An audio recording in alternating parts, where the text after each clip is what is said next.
Hey guys, in today's video, I got a project to do. So my buddy Colin has an '03 Toyota Tundra. You can see right here where the badge was. And he wants me to paint his tailgate. So sure, good practice for me, good experience. So I already kind of got ahead of, the video. Took that little piece, not this big piece, but there's a small piece that went over the top here. Some like little plastic bed liner, like the cheap one that the manufacturers use, whatever. Just the bolt-on stuff, whatever.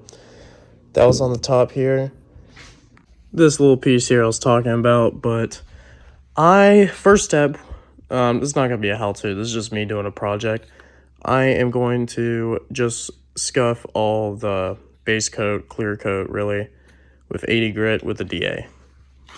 Best part is I'm doing this outside because I do not want the shop to get dirty because my dad will be pissed. As you can see, here's all the red little circles I made. Those are all the dents that are in this tailgate. The whole tailgate is wavy, but I'm not going to try and skim the whole thing with Bondo because I'm doing this for free. I'm just going to get out those little dents. My friend Colin had buddies that fucked up his tailgate, dropped it, and had scratches all in it. And you could buff it out, not those though, but he just wanted me to repaint it. And it's good practice, like I said, so 80 grit the whole thing, like I said earlier. Currently trying to get all this glue off from the badging. Pretty tough stuff, man. I'm so sorry I keep skipping steps, but I completely sanded all the paint, the clear coat and the base coat just to scuff it up so there's no more clear area. You want to sand it all the way down so there's no more shininess in it, because if the paint's shiny, it's not going to stick. So, already put Bondo on it. Let me show you here. These are all the dents that are in the tailgate. This is a good representation for y'all to look at. It's not the best job because, I'm not that great. That's why I'm doing this, but that's where all the dents are on this thing. This whole thing is wavy.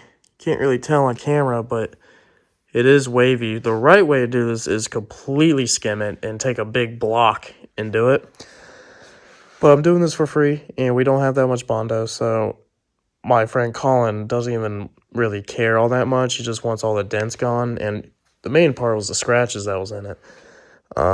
And so I'm basically doing what he's asking for. And plus, this is a good birthday present for him, too, because I didn't get him anything for his birthday because I'm too poor. But yeah, it's definitely getting there. So I'll see y'all once this dries tomorrow and start sanding it.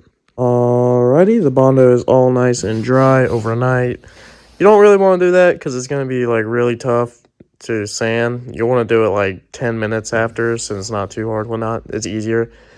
But I didn't have the time. It was 12 o'clock when I finished that last clip. But now I'm going to sand those spots down with 80 grit with the DA. And then I'm going to use the block with 180. So let me move all that back outside. Everything's outside. Start sanding that Bondo. Yeah, that's with all the Bondo sanded down. It feels pretty straight. I gotta lay a couple more on some spots, like here and whatnot and whatever. So I'll see y'all maybe when I do that again, or when this will be painted in primer. Well, I added the other layer of Bondo on some pieces. After this, it should be pretty straight. Well, skipped another step again. I added some more Bondo and I sanded it again. Y'all didn't really want to see that. Right now, it is all nice and clean. Everything is straight. It looks and feels fucking amazing. I'm so excited. Now we need to primer it, and we'll see when that time comes. Bam, now it is in primer, and it has some guide coat on it. Looks amazing. Start sand it with 400 grit. Now I'll be sanding with a block. Wow, I was just using the camera to kind of guide me. With 400 grit sandpaper, gotta block it out. This thing is going to be wavy, like I said, countless times. But there's no dents in it and there's no scratches because, like, you sanded it all down. So it's gonna look good. It's gonna be good enough for Colin. It's gonna be good enough for me.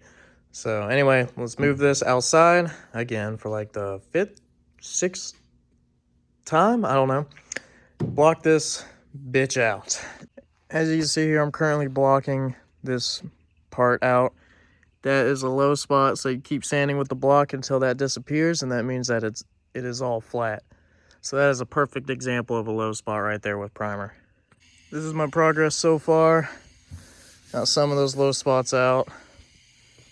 Working on this bottom strip here right now. After this bottom strip, I'm gonna try and finish this whole bottom half here. Get from here down all nice and blocked. And then probably gonna do all this by hand here, except this little strip here, this is flat. This is gonna be done by a block, but yeah, it's getting there. And there we go. It is now ready for paint. There's a couple of metal spots and 2 Bondo spots. They're not that much to worry about. Actually, 3 Bondo spots. Just gonna spray a little bit of self-etching primer on it and just paint over it. Relatively, this thing is straight. It is a little wavy, just barely though with the block. It really did fix that quite a bit. I'm actually really proud of that, or happy. Only hiccup is there really needs to be Bondo here. There's a little like divot or ding there, but oh well. I mean, it's not as bad as before. It's just gradual with the primer filling it in with one layer. What you're supposed to do is completely cover this thing with Bondo and like 2 primer jobs and long block it, and that'll make it perfect, but we don't really got to do all that. So hopefully, oh, don't trip, we'll see this thing painted. I thought I was hungry. Finished product here. Looks really good. Actually way better than I thought. It looks perfect, like perfect.